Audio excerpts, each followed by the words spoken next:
அன்னைக்கு வணக்கம், தந்தைக்கு வணக்கம், ஆசானுக்கு வணக்கம். அஞ்சு முகம் தோன்றில் ஆறு முகம் தோன்றும், நெஞ்சமறையில் அஞ்சலென வெயில் தோன்றும், நெஞ்சில் ஒருகால் நினைக்கின் இருகாலும் தோன்றும், முருகா என்று ஓதுவார். வாழ்க வளமுடன். எல்லாரும் நல்லா இருப்பீங்க. சென்ற வகுப்புல ஜோதிடத்திற்கான அடிப்படை அறிவியல் சார்ந்த விஷயங்களை பார்த்தோம். அது புரியலன்னா பிரச்சனை இல்லை. ஜோதிடம் என்பது இப்பதான் ஆரம்பிக்க போறோம். இது எப்படி வந்துச்சு, அந்த உதாரணத்துக்கு ராசி கட்டம் எப்படி வந்தது. பொதுவா நம்ம என்ன செய்வோம், 12 ராசிகள் மனப்பாடம் பண்ணிடுவோம். மேஷம், ரிஷபம், மிதுனம், கடகம், சிம்மம், கன்னி, துலாம், விருச்சிகம், தனுசு, மகரம், கும்பம், மீனம்னு. அது ஏன் அப்படின்லாம் யோசிக்க மாட்டோம் அதிகபட்சம் பேர். அதே மாதிரி அந்த ராசிகளுக்கு யார் யார் அதிபதி அப்படின்னு நமக்கு தெரியும். எப்படி அதை செஞ்சிருப்பாங்க அப்படின்னு சொல்லியும் நம்ம யோசிக்கிறது ஒரு வழியாக யோசிச்சு நம்ம கொடுத்தோம். இந்த மாதிரி கொடுத்ததுனால என்ன பலன் அப்படின்னா, ஆரம்பத்துல அந்த ராசி அதிபதிகள் ஞாபகத்துல வச்சுக்கிறதுக்கு எளிதாக இருக்கும். ஒரு 3 மாசம் 6 மாசம் ஆயிடுச்சுன்னா அப்புறம் ஈஸியா ஞாபகம் வந்துடும். அந்த வகையில பாகை எப்படி வந்தது? முதல்ல பாகைங்கிறது சூரியன் ஒரு நாளில் சுற்றும் கோணம். அது ஜோதிடப்படி சூரியன், ஆனா அறிவியல் படி பூமி. பூமி ஒரு நாளில் சூரியனை எத்தனை பாகை சுத்துதோ, அதாவது எவ்வளவு கோணம் சுழலுதோ அதுதான் ஒரு பாகைன்னு எடுத்திருக்காங்க. 360 நாள்ல ஒரு மொத்த சுத்து வந்துருது. அதனால வட்டத்தின் சுற்றளவு அல்லது வட்டத்தின் மொத்த கோணம் 360 பாகைன்னு அந்த காலத்துல எடுத்திருந்திருக்காங்க. அடுத்து நட்சத்திரம் எப்படி வந்துச்சு அப்படின்னு பாக்குறப்போ, ஒரு நாளில் சந்திரன் சுழலும் கோணம், சுற்றும் கோணம். சுழலும்னா தன்னைத்தானே சுத்திக்கிறது, இது சுற்றுவது. சந்திரன் ஒரு நாளில் சுற்றும் கோணம் அல்லது பயணிக்கும் கோண அளவை ஒரு நட்சத்திரம் அப்படின்னு வச்சுக்கிட்டாங்க. இந்த மாதிரி நம்ம போர்டுலயே பார்த்துட்டோம். இப்ப நேரடியா ஜோதிடத்துக்கு வந்துருவோம். இதுல வேற ஏதாவது சந்தேகம் இருந்தா நீங்க கேட்கலாம்.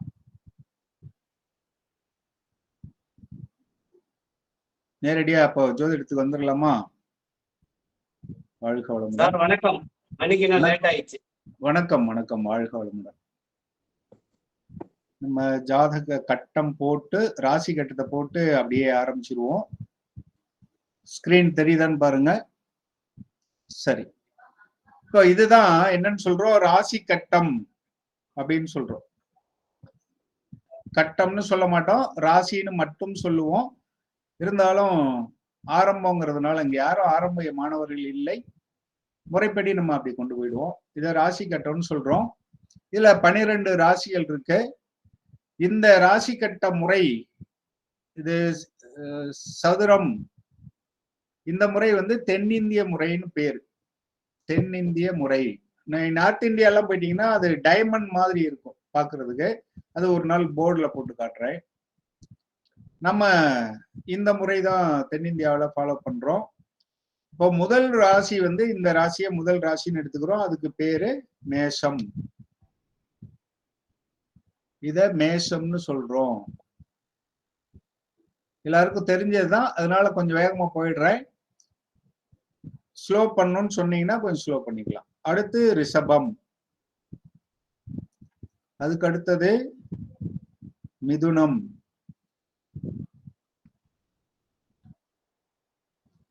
கடகம், சிம்மம், கன்னி, துலாம், விருச்சிகம், தனுசு, மகரம், கும்பம், மீனம். இந்த பேர் எல்லாருக்கும் தெரிஞ்சதுதான். அதனால இதுல நம்ம ஒன்றும் சொல்றதுக்கு இல்லை. இது யாருக்காவது சந்தேகம் இருக்கா? சரி, இப்ப இந்த 12 ராசிகளுக்கு பேரு வந்து கொடுத்துருக்காங்க. இதுல வேற என்ன தெரிஞ்சுக்கலாம் நாம அப்படின்னு பார்த்தோம்னா, இந்த மேஷத்தை சரம் ஸ்திரம் உபயம்னு பிரிப்பாங்க. சரம், ரிஷப ராசிய ஸ்திரம், மிதுனத்தை உபயம் அப்படின்னு சொல்லுவோம். சரம் ஸ்திரம் உபயம். அப்புறம் திரும்ப அதே மாதிரி சரம் ஸ்திரம், இந்த வரிசை மாறாது.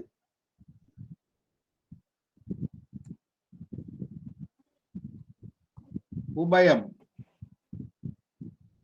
இப்ப துலாம் என்னவா இருக்கும்? சரம் ஸ்திரம். தனுசு உபயம். உபயம்.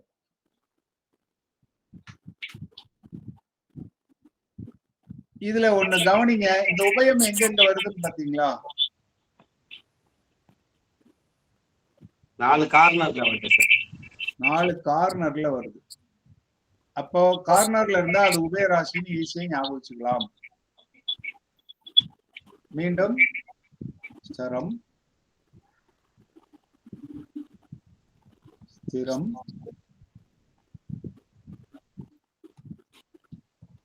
உபயம்.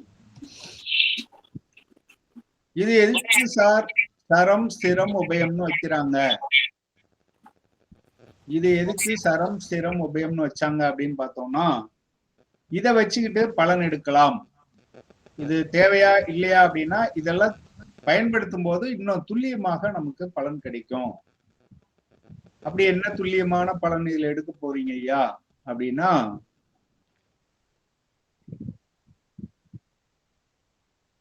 இப்ப இன்னும் கொஞ்சம் நல்லா தெரியும். இது ராசி பண்புகள் அல்லது ராசி காரகத்துவங்கள் அப்படின்னு சொல்லுவோம். அப்ப சரம் அப்படின்னா என்ன அர்த்தம்னா இயக்கத்தில் உள்ளது அப்படின்னு பொருள். சரம்னா என்ன அர்த்தம்னா இயக்கம், ஒரே நேர்கோட்டுல அல்லது ஒரே மாதிரியாக இயங்குதல். ஸ்திரம்னா நமக்கு தெரியும், ஸ்திரமா இருக்கிறது அப்படின்னு அர்த்தம். அப்ப ஸ்திர ராசியினுடைய பண்பு என்னன்னா ஸ்திரமாக இருக்கிறது, மாற்றம் இல்லாதது. உபயம் அப்படின்னா கொஞ்ச நாள் இயங்கும், கொஞ்ச நாள் நிற்கும் அப்படின்னு எடுத்துக்கலாம். கொஞ்ச நாள் அப்படின்னா மாறி மாறி இருக்கும் அப்படி வச்சுக்கலாம். அது நாள் கணக்கா வருஷ கணக்காங்கிறது கிடையாது. மாற்றம் இருக்கும். உபயராசினா மாற்றம் இருக்கும், நிலையாவும் இருக்காது, வளர்ந்துகிட்டே போகவும் போகாது அப்படின்னு எடுத்துக்கலாம். அப்ப இதே மாதிரி வேற என்ன இதுல கொடுத்துருக்காங்க அப்படின்னு பார்ப்போம். சரம் ஸ்திரம் உபயம்னு பிரிச்சிருக்காங்கன்னு மட்டும் பார்த்தோம். இன்னும் வேற என்ன மாதிரி பிரிக்கிறாங்க? பஞ்சபூதங்களை வச்சுக்கிட்டு நெருப்பு, நிலம், காற்று, நீர். மீண்டும் நெருப்பு, சிம்மம் வந்து நெருப்பு, தண்ணி, நிலம், துலாம் காற்று, விருச்சிகம் நீர். மீண்டும் தனுசு நெருப்பு, மகரம் நிலம், கும்பம் காற்று, நீர். பாருங்க, பஞ்சபூதங்களை வச்சுக்கிட்டு அப்படின்னு சொன்னேன். ஆனா அங்க எத்தனை பூதம் வந்திருக்கு ரிப்பீட் ஆகிறது? நெருப்பு, நிலம், காற்று, நீர். அப்புறம் மீண்டும் நெருப்பு, நிலம்னு ஆரம்பிச்சிருச்சு. அப்போ 4 பூதங்களை தான் பிரிச்சு கொடுத்துருக்காங்க ஒவ்வொரு வீட்டுக்குமா. இன்னும் ஒரு பூதத்தை எடுக்கல. என்ன பூதம்னா ஆகாயம். இந்த ஆகாயம் எல்லாத்துலயும் கலந்து இருக்கும். அதனால அதுக்குன்னு தனி ஒரு வீடு இல்லை. எல்லா வீட்லயும் இந்த ஆகாயம் என்பது இருக்கும். நமக்கு தெரியும். இப்போ ஆகாயம் என்பது என்னன்னா வெளி, சுத்த வெளி அப்படின்னு சொல்றோம் இல்லையா?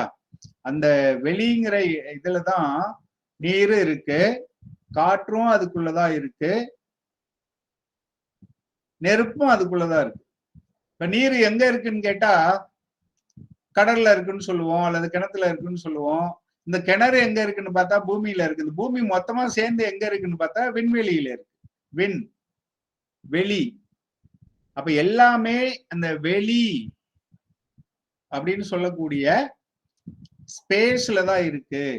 அதனால அது எங்கும் எல்லா வீடுகள்லயும் இருக்கு அப்படின்னு சொல்லணும். சில சமயத்துல என்ன சொல்லிடுவாங்கன்னா மையத்துல இருக்கு அப்படின்றாங்க. அது புரியாததுனால வர்றது. ஆனா அது என்ன பொருள் அப்படின்னா இந்த வெளி என்பது எங்கும் நிறைந்தது. இப்ப சிவன் அப்படின்னு சொன்னா சொல்லுவோம் இல்லையா?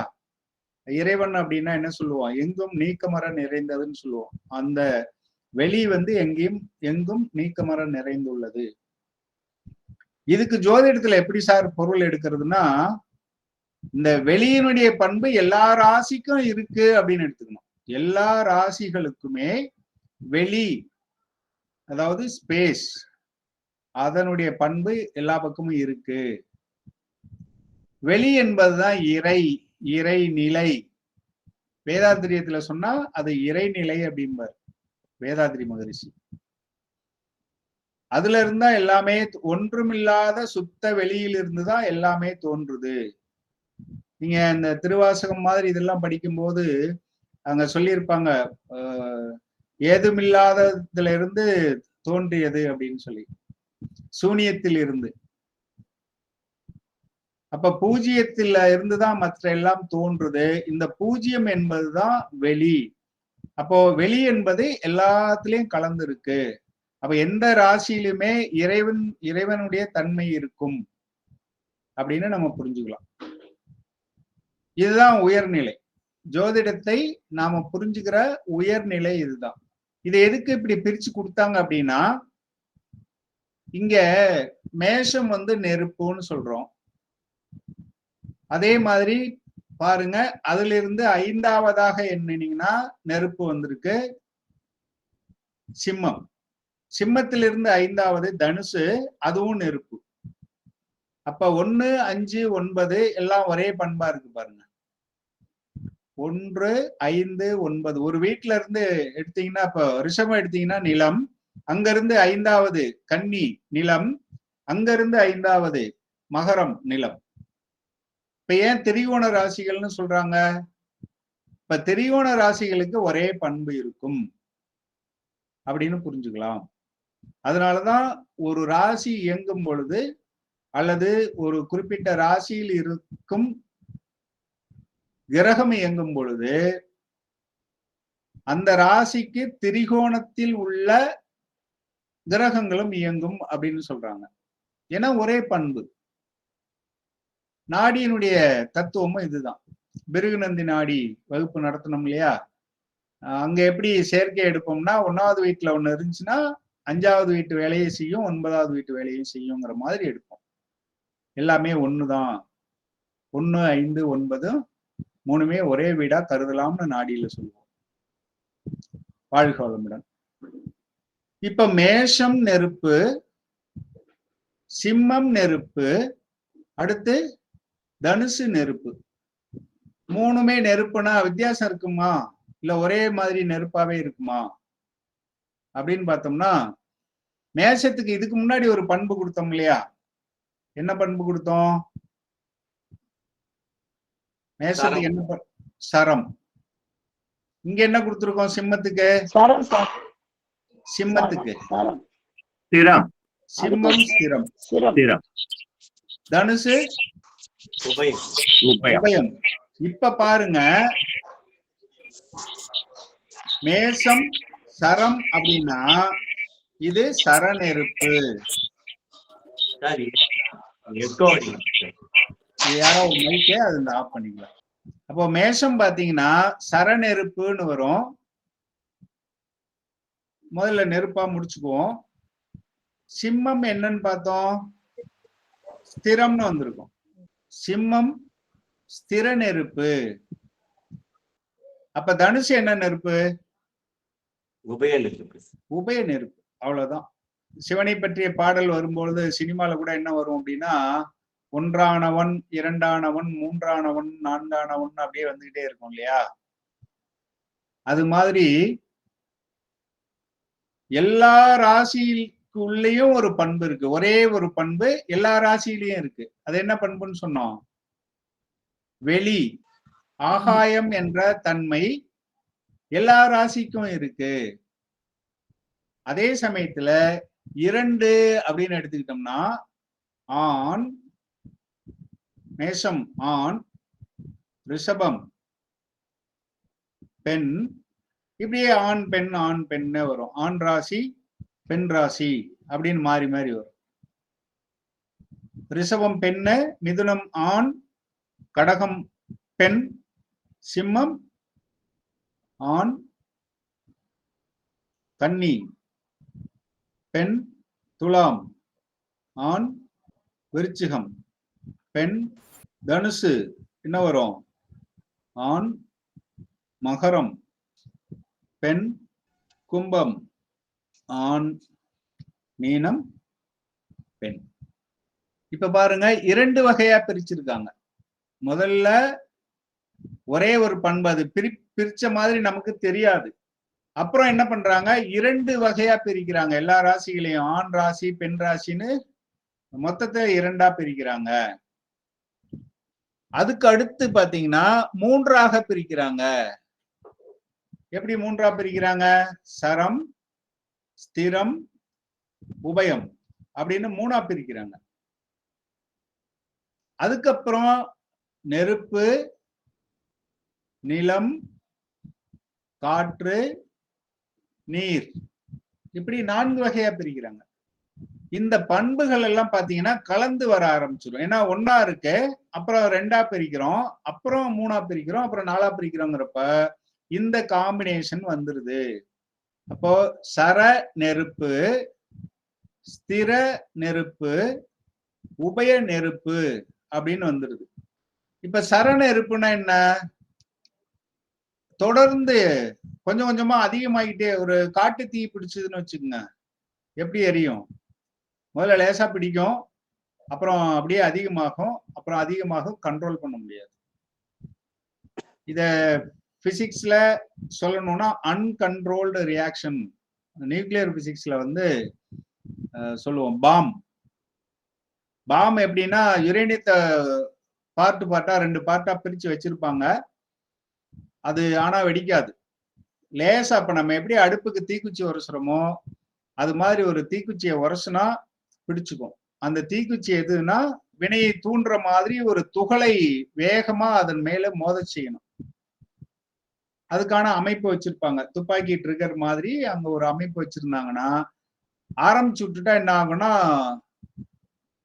ஒரு நியூக்ளியர் வெடிப்பு நடக்கும், அதுல இருந்து 3 வெடிப்புகள் நடக்கும், அப்புறம் 9 வெடிப்புகள், அப்புறம் 27 வெடிப்புகள்னு அப்படியே அதிகமாயிட்டே போகும். அந்த மாதிரி இந்த சரம் என்பது அதனுடைய குணம் வந்து அதிகமாயிட்டே போகும், வீரியம் வந்து அதிகமாயிட்டே போகும். அதனாலதான் ஒரு கிரகம் சரராசியில் இருந்தால் நல்ல வளர்ச்சி இருக்கும் அப்படின்னு எடுக்கலாம். இது உயர்நிலை. சாதாரணமா சொல்லும் போது என்ன சொல்லுவோம், அடிப்படையில சரராசி, சிரராசி, உபயராசின்னு மட்டும் சொல்லிடுவோம்.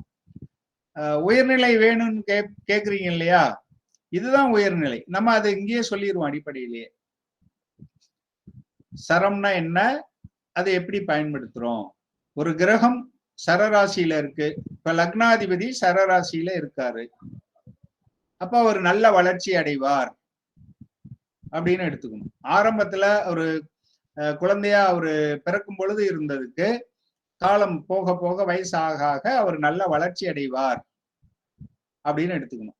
அப்ப இந்த சரம் என்ற பண்பு எங்க பயன்படுதுன்னா இங்கதான் பயன்படுது பலன் எடுப்பதற்கு.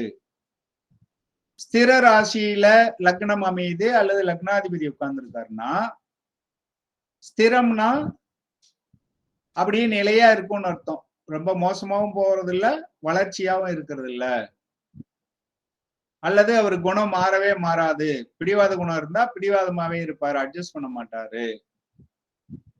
இப்போ ஸ்திரம் என்ற பண்பு, இது நான் எடுத்துக்காட்டு தான், இத்தோட முடியல. எப்படி அதை பயன்படுத்தணும். ஏன்னா நான் விதிகளை கொடுத்து இவ்வளவுதான் விதியை மனப்பாடம் பண்ண வைக்கிறது இல்லை, உங்களுக்கு வழிகாட்டிடுறேன். அடுத்து உபயராசின்னு எடுத்தீங்கன்னா, உபயம்னா மாற்றம், நேரத்துக்கு தகுந்த மாதிரி மாறிக்கும். இப்ப மிதுனம், கன்னி, அப்புறம் தனுசு, மீனம், இதெல்லாம் உபயராசிகள். அப்ப உபயராசினா அந்த பண்பு, அந்த ராசியில லக்னாதிபதி இருந்தாலோ அல்லது அந்த ராசி லக்னமாக அமைந்தாலோ அவங்க சூழ்நிலைக்கு தகுந்த மாதிரி அட்ஜஸ்ட் பண்ணிக்குவாங்க. மிரட்டுறவங்கள்ட்ட பயப்படுற மாதிரி நடிச்சுக்குவாங்க, பயப்படுறவங்கள்ட்ட மிரட்டுற மாதிரி மிரட்டுவாங்க, சூழ்நிலைக்கு தகுந்த மாதிரி அட்ஜஸ்ட் பண்ணுவாங்க இந்த 4 ராசி லக்னம் உடையவர்கள். அதுலயும் முக்கியமா புதனுக்கு அந்த பண்பு உண்டு அப்படின்னு எடுத்துக்கலாம். அப்போ சரம், ஸ்திரம், உபயம் அப்படிங்கிற பண்பை எப்படி பயன்படுத்துறோம் அப்படின்னு சொல்லிட்டேன். ஆண் பெண் எப்படி பயன்படுத்துறோம்? ஆண் பெண்ணுனா நம்ம எப்படி எடுக்கிறாங்க ஜோதிடத்துலன்னா, ஆண் ராசியில பிறந்தா ஆண்ல அந்த ராசியில லக்னம் விழுந்தா ஆண் குழந்தை அப்படின்னு ஒரு காலத்துல இருந்தது. இதனுடைய உண்மையான பொருள் என்னன்னா, ஆண் என்பதற்கு நாம என்ன டெபினிஷன் கொடுக்குறோம்? சாதாரணமா நீ எல்லாம் ஆம்பளையா அப்படின்னு கேட்டா என்ன அர்த்தம்னா, எல்லாம் தயங்கி முடிவு எடுக்கிற அப்படின்னு சொல்லுவாங்க. அதுக்குதான் இந்த வார்த்தையை சொல்லுவாங்க. அப்ப ஆண் அப்படின்னா என்ன டெபினேஷன் வச்சிருக்காங்க சமுதாயத்துல அப்படின்னா, தைரியமாக முடிவெடுப்பார்கள் அப்படிங்கிற இதுதான். அப்போ தைரியமா முடிவெடுக்கிற ஒரு பெண்ணா இருந்தாலும் அது இங்க ஆண் ராசியை குறிக்கிறது. ஆண் ராசி என்றால் துணிச்சலாக தைரியமாக முடிவெடுப்பார்கள்னு அர்த்தம். அதுதானே தவிர வேற ஒன்றும் இது ஆணை குறிக்கவில்லைங்கிறது தான் என்னுடைய கருத்து. அதே மாதிரி பெண் என்பது நளினம், தாய்மை குணம், அட்ஜஸ்ட் பண்ணி போறது, இதெல்லாம் இந்த பெண் ராசியினுடைய குணமாக இருக்கும். அதுக்குதான் ஆண் பெண்ணு பிரிக்கிறாங்க. இதை எப்படி சார் நம்ம அப்ளிகேஷன் ஜோதிடத்துல பயன்படுத்தலாம் அப்படின்னா, இப்ப சொல்றது உயர்நிலை கருத்து. ஏன்னா நமக்கு உயர்நிலை நடத்தினாதான் திருப்தி. எது உயர்நிலைன்னு சொல்லிட்டா உங்களுக்கு சந்தோஷம் போயிடும். ஒரு ஜாதகத்துல நிறைய கிரகங்கள் ஆண் ராசியில இருந்தா, அது பெண்ணாகவே இருந்தாலும் அவங்களுக்கு தைரியம் அதிகமா இருக்கும். சில பெண்கள் பாத்தீங்கன்னா புல்லட் கூட ஓட்டுவாங்க. நம்ம பெண்ணுனா ஸ்கூட்டர் தான் ஓட்டணும் அப்படின்னு என்னுடைய ஏஜுக்கெல்லாம் வச்சுக்கோமே, அப்படி ஒரு மனப்பக்குவம் நமக்கெல்லாம் இருக்கும். ஆனா இன்னைக்கு குழந்தைங்க என்ன பண்ணுது, அவங்களும் பேண்ட் போட ஆரம்பிச்சுட்டாங்க. அதனால என்ன பண்றாங்க, பைக் ஓட்டுறாங்க, புல்லட் கூட ஓட்டுறாங்க இல்லையா? அது கார் ஓட்டுறாங்க, பஸ் ஓட்டுறாங்க, அது சேலை கட்டிக்கிட்டே ஓட்டலாம். ஆனா பைக் ஓட்டணும்னா கண்டிப்பா சாரி கட்டிட்டு ஓட்ட முடியாது. பைக் ஓட்டுற பெண்களை நம்ம பாக்குறோம். இப்ப அவங்களுக்கு எல்லாம் எப்படி இருக்கும்னா, 9 கிரகங்கள்ல 5 அல்லது அதுக்கு மேற்பட்ட கிரகங்கள் ஆண் ராசியிலேயே இருக்கும். அதை நீங்க பாத்தீங்கன்னா கண்டுபிடிக்கலாம். இந்த திருமண பொருத்தம்னு சொல்றோம். திருமண பொருத்தத்துக்கு தனியா ஒன்றும் சொல்ல முடியாது. ஒரு பொண்ணு எப்படி இருக்கும், ஒரு ஆண் எப்படி இருப்பாங்கிறது இதை வச்சும் நம்ம பார்க்கலாம். கிரகங்கள் எந்த ராசியில இருக்கு அப்படிங்கிறத வச்சு. இப்ப இந்த நெருப்புல என்ன வித்தியாசம் அப்படிங்கிறத பார்ப்போம். ஆண் பெண் ராசி பிரிச்சதுக்கு காரணம் சொல்லிட்டேன். அதை எப்படி ஜோதிடத்துல பலன் எடுக்க பயன்படுத்தணுங்கிறத சொல்லிட்டேன். குழந்தை ஆணா பெண்ணான்னு பாக்குறதுக்கு ஓரளவுக்கு பயன்படும். ஒரு பெண் கிரகம் பெண் ராசியில இருந்ததுன்னா அது 5ஆம் அதிபதினு வச்சுக்கோங்களேன். அப்போ பெண் குழந்தையா இருக்க வாய்ப்புகள் அதிகம். ஆண் ராசியில இருக்கு, ஆண் கிரகமா இருக்கு அப்படிங்கிறப்ப ரெண்டுமே ஆண் அப்படின்னா அது ஆண் குழந்தையா இருக்கிறதுக்கு வாய்ப்புகள் அதிகம். இது உண்மையிலே வேற எங்க சார் பயன்படுத்தலாம் அப்படின்னா, இப்போ அலிகிரகம்னு சில கிரகங்களை சொல்லுவோம். அந்த அலிகிரகம் போய் ஆண் வீட்டுல இருந்தா அது ஆண் கிரகமாகவும், பெண் வீட்டில் இருந்தால் பெண் கிரகமாகவும் ட்ரீட் பண்ணலாம். ஏன்னா அலின்னு ஒரு கேட்டகரி நம்ம கொடுக்க முடியாது. இப்பதான் அந்த ஆண் ராசி பெண் ராசிங்கிறது நமக்கு பயன்படும். சரி, இதெல்லாம் உயர்நிலை தான். இப்போ மேஷம் வந்து சர நெருப்பு, சிம்மம் ஸ்திர நெருப்பு. அப்ப எப்படி புரிஞ்சுக்கலாம்? மேஷம் காட்டு தீ அப்படின்னு எடுத்துக்கலாம். சரசரன்னு பிடிச்சுக்கிட்டு அப்படியே அதனுடைய வீரியம் அதிகமாயிட்டே போகும். இது வந்து அணுகுண்டு. ஸ்திர நெருப்பு அப்படின்னா நெருப்பு பத்த வச்சிட்டோம்னா அது சீரா ஒரே அளவுல எரிஞ்சுக்கிட்டு இருக்கும். இது அணு உலை. அணு உலையும் அணு குண்டுக்கும் வித்தியாசம் ஒன்றும் கிடையாது.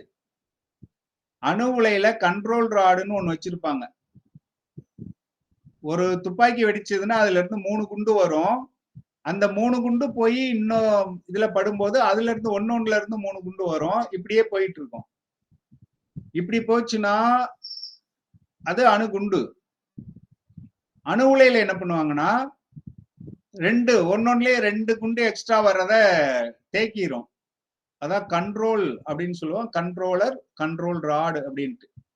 அப்ப அது என்னன்னா ஒரு குறிப்பிட்ட ஸ்பீட்ல வச்சுட்டா அதே ஸ்பீட்ல ஓடிக்கிட்டே இருக்கும். சீரான அளவுல ஆற்றல் கொடுத்துக்கிட்டு இருக்கும். இந்த நெருப்பு ஸ்திரமா எரியும். அப்போ இது அடுப்புன்னு சொல்லலாமா? அடுப்பு எப்படி எரியும்? ஸ்திரமா எரிஞ்சுக்கிட்டு இருக்கும்.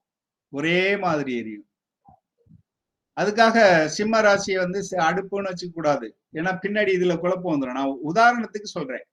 அடுப்பு என்பது சீராக எரியக்கூடியது. அடுப்புக்கு மேஷ ராசியில ஒண்ணு வரும். பரணி நட்சத்திரத்துக்கு அடுப்பு சொல்லுவாங்க. அதனால நான் அடுப்பு என்ற எதுக்கு சொல்றேன்னா சீராக எரியுது.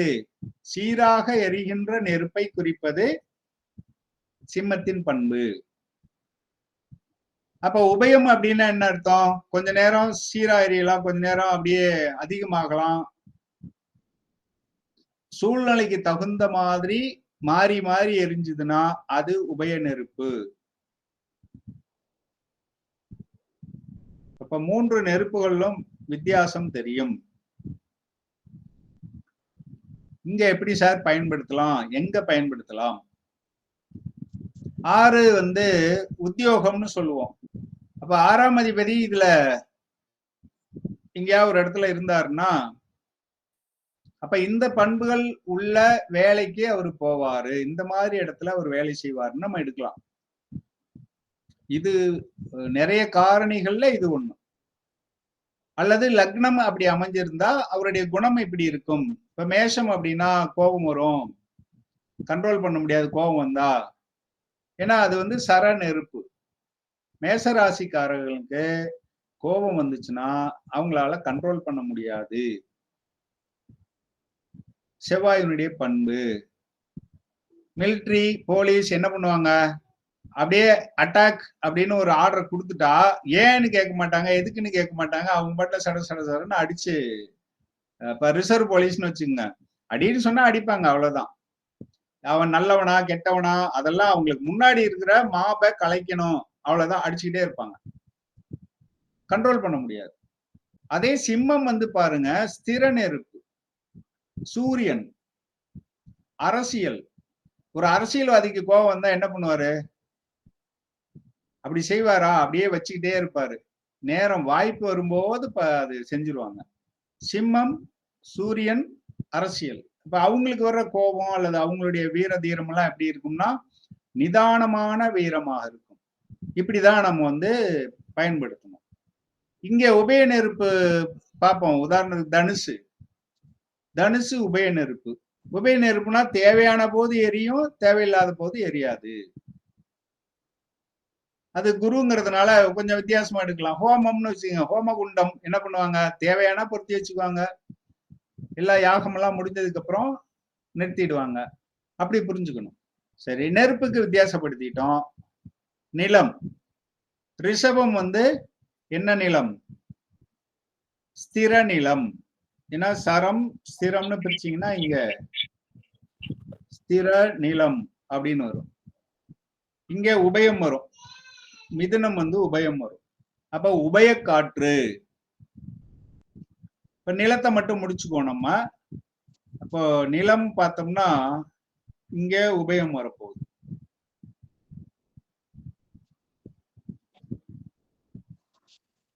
எல்லாத்துக்கும் போட்டு முடிச்சுட்டு விளக்கம் சொல்லிடுவோமா? சரம், ஸ்திரம், மகரத்துக்கு மீண்டும் சரம், கும்பம், ஸ்திரம், உபயம். இப்ப நிலம் வரும். ஸ்திர நிலம் அப்படின்னா என்ன அர்த்தம்? நிலையாக இருக்கின்ற மாற்றமடையாத ஒரு நிலம். இப்ப உங்களுக்கு இது சொன்னாதான் நல்லா இருக்கும். எப்படின்னா, மேஷத்துக்குடைய இடம் வாழிடம் அப்படிம்பாங்க. வாழ்கின்ற இடம் வாழிடம் அப்படின்னு வரும். இது குறிஞ்சி நிலம், அதாவது முள் புதர்கள் குன்றுகள் நிறைந்த பகுதி மேஷம். ரிஷபம் எப்படி இருக்கும்னா மாடு மேய்கின்ற புல்வெளி. இப்ப மாடு மேயிற மாதிரி புல்வெளி சமதள தளம் எப்படி இருக்கும்? ஸ்திர நிலமாக இருக்கும், வழுக்கியெல்லாம் விழாது.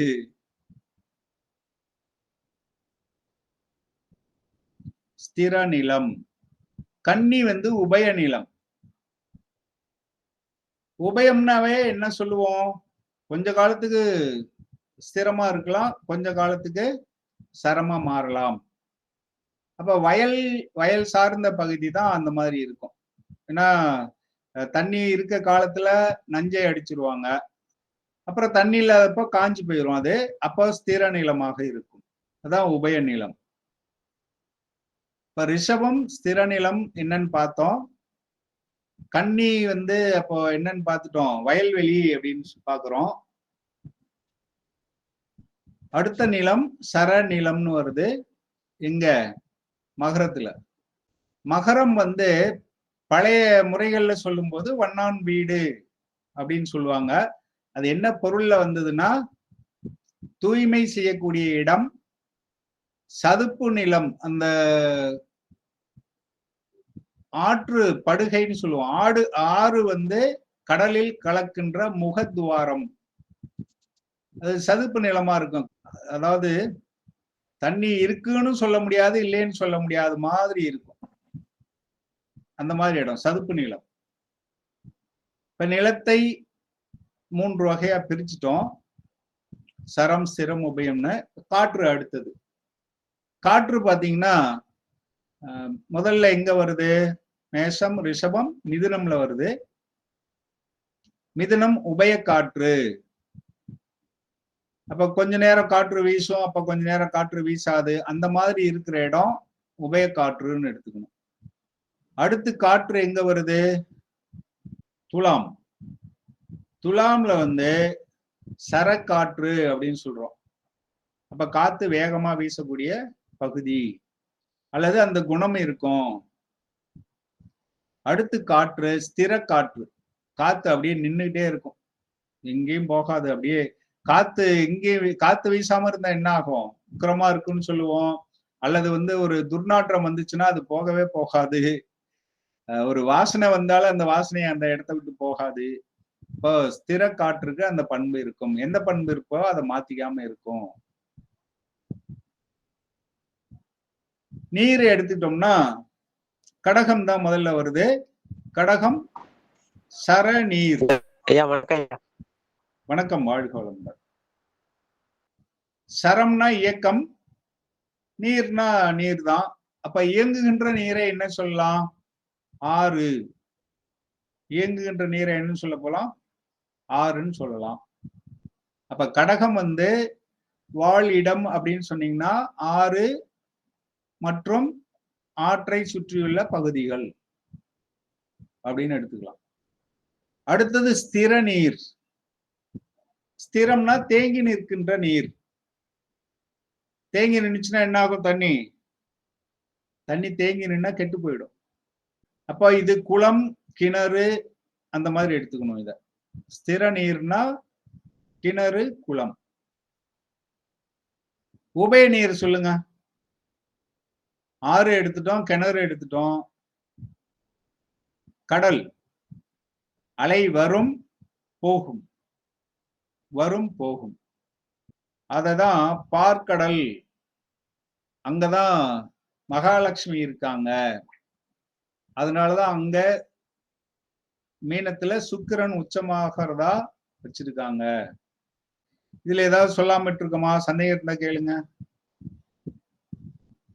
எப்படி பயன்படுத்துறோங்கிறது தான் இங்க. இப்போ நெருப்பு, நிலம், காற்றுன்னு ஒரு பண்பு, நீர்னு பண்பு கொடுத்துருக்காங்க இல்லையா? நெருப்புன்னா ஆற்றல், அவங்களுக்குள்ள ஆற்றல் இருக்கும். ஆற்றல் இருக்கிறதுனா எந்திரம் அப்படி எடுக்கலாம். அவங்க வந்து தைரியசாலியா இருப்பாங்க, வீரமிக்கவர்களாக இருப்பார்கள் அப்படின்னு இருக்கலாம். நெருப்புனா நெருப்புன்னு தான் எடுக்கணும்னு அவசியம் இல்லை, ஆற்றல் அப்படின்னு எடுக்கலாம். நிலம் அப்படின்னா தன்னுடைய குணத்தை மாத்திக்காது, அப்படியே இருக்கும். ஒரு விதையை போட்டா அதுல முளைச்சு வரும். அப்ப இவங்கள்ட்ட ஒரு பொருளை கொடுத்தோம்னா அதை வந்து வேறொரு பொருளா மாத்தி உபயோகமான பொருளா மாத்தி தருவாங்க. இப்படி யோசிக்கணும். நிலம், அதுல ஒரு விதையை போட்டா அதை ஒரு விருட்சமா மாத்தி தரும். அங்க இருக்கிற நல்ல பண்புகளையும் நம்ம யோசிக்கணும். காற்று, இங்க விமானம், பைலட்டு அந்த மாதிரி விஷயங்களை கொண்டு வரலாம். காற்று வந்து எங்க நுழைஞ்சு போயிடும். அப்ப இவங்க வந்து என்ன பண்ணுவாங்க? காற்று ராசி லக்னமா இருக்கிறவங்க என்ன பண்ணுவாங்க? சந்து பந்தெல்லாம் நுழைஞ்சு போயிடுவாங்க, எதா இருந்தாலும் கண்டுபிடிச்சிருவாங்க அப்படின்லாம் யோசிக்கலாம். எந்த வேலையை கொடுத்தாலும் அப்போ யாரும் நுழைய முடியாத இடத்துல இந்த காற்று நுழையும் அப்படின்னா அப்ப அவங்கள்ட்ட அந்த வேலையை கொடுத்தா செஞ்சிருவாங்க தானே. அடுத்து சரநீர். சரநீர் பொதுவா நீருக்கு பார்ப்போம். நீர் என்ன செய்யும்? ஏறத்தாழ காற்று மாதிரி தான். எங்க இருக்கோ அந்த வடிவத்தை எடுத்துக்கிட்டோம். ஒரு அண்டாவில் இருந்துச்சுன்னா அதனுடைய வடிவத்தை எடுத்துக்கும். ஒரு குடத்துல இருந்ததுன்னா குடத்தின் வடிவத்தை எடுத்துக்கும். அப்ப இதுவும் ஏறத்தாழ தன்னை மாற்றிக்கொள்ளும். நீர் ராசி 2ஆம் பாவமா இருந்தா ஓரளவுக்கு காசு வரும் அவங்களுக்கு. ஏன்னா லிக்விடிட்டின்னு சொல்றோம். நம்ம பணத்தையே என்ன சொல்றோம்? பேங்க்ல இருக்க பணம் கையில அவசரத்துக்கு உதவாது, கையில இருக்க காசு தான் பயன்படும். Cash on hand. அப்ப இந்த நீர் ராசிக்கு அந்த குணம் இருக்கு. இப்போ நெருப்பு, நிலம், காற்று, நீர் இந்த பண்புகளை அந்த லக்னங்களுக்கு அல்லது அந்த ஜாதகருக்கு ஏற்றி சொல்லலாம். ஏதாவது கேள்வி கேளுங்க கொஞ்சம்.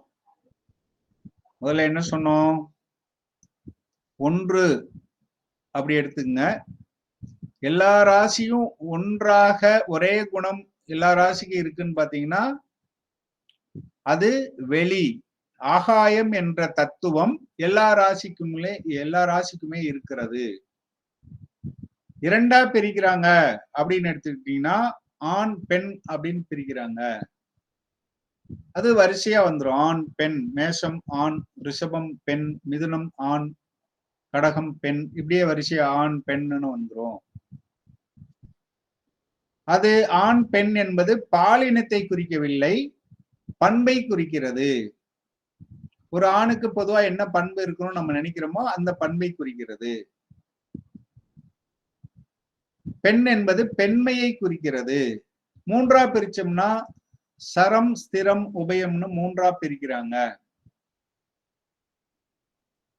4ஆக பிரிக்கிறாங்கன்னு பாத்தீங்கன்னா நெருப்பு, நிலம், காற்று, நீர் அப்படின்னு 4 தத்துவங்களாக பிரிக்கிறாங்க, பஞ்சபூத தத்துவங்களாக. இத கலந்து பார்க்கும்போது வித்தியாசமா வரும். அதுல இருந்து எப்படி பலன் எடுக்கலாம் அப்படின்னு சொல்லி பார்த்துட்டோம். இதுவரையில எந்த சந்தேகம் இல்லையா? இதை எப்படி பயன்படுத்தலாம்னு ஏதாவது கேட்கறதுன்னா கேளுங்க, இல்லைன்னா அடுத்ததுக்கு போயிடுவோம். சார் மேஷத்துல மேஷ லக்னமா இருந்து லக்னாதிபதி விருச்சிகத்துல போய் இருந்தா அவர் நெருப்பா வேலை செய்வாரா நீரா வேலை செய்வாரா? அதாவது அவருடைய பேசிக் குணம் வந்து எப்படி இருக்கும்னா ராசி, அதாவது அந்த லக்னத்தினுடைய குணம் இருக்கும். அவர் தேடி போய், அதாவது அந்த வளர வளர அவருடைய குணம் எப்படி ஆயிரும்னா விருச்சிகத்து குணமா மாறிடும். விருச்சிகத்துக்கு இருக்காதுன்னு சொன்னீங்க. ஆமா சார். ஆமா, அந்த விருச்சிகத்தின் குணம் வந்துடும். அப்போ அவர் நல்லா வளர்ந்து வந்த நிலையில விருச்சிகத்தின் குணம் தான் இருக்கும். லக்னம் என்பது அடிப்படை. இப்ப உதாரணத்துக்கு லக்னம் வந்து எப்படி எடுத்துக்கலாம் அப்படின்னா, ஒரு பெயிண்ட் அடிக்கிறோம்னு வச்சுக்கோங்க. பெயிண்ட் அடிக்கும் போது ஃபர்ஸ்ட் ஒரு எனாமல் பெயிண்ட்னு சொல்லுவோமா, இந்த அது என்ன சொல்லுவோமோ இல்ல கோட்டிங் கொடுப்போமே ஒண்ணு, லக்னம் வந்து பிரைமர் மாதிரி. லக்ன அதிபதி நின்ற இடம் தான் மேல அடிக்கிற பெயிண்ட்.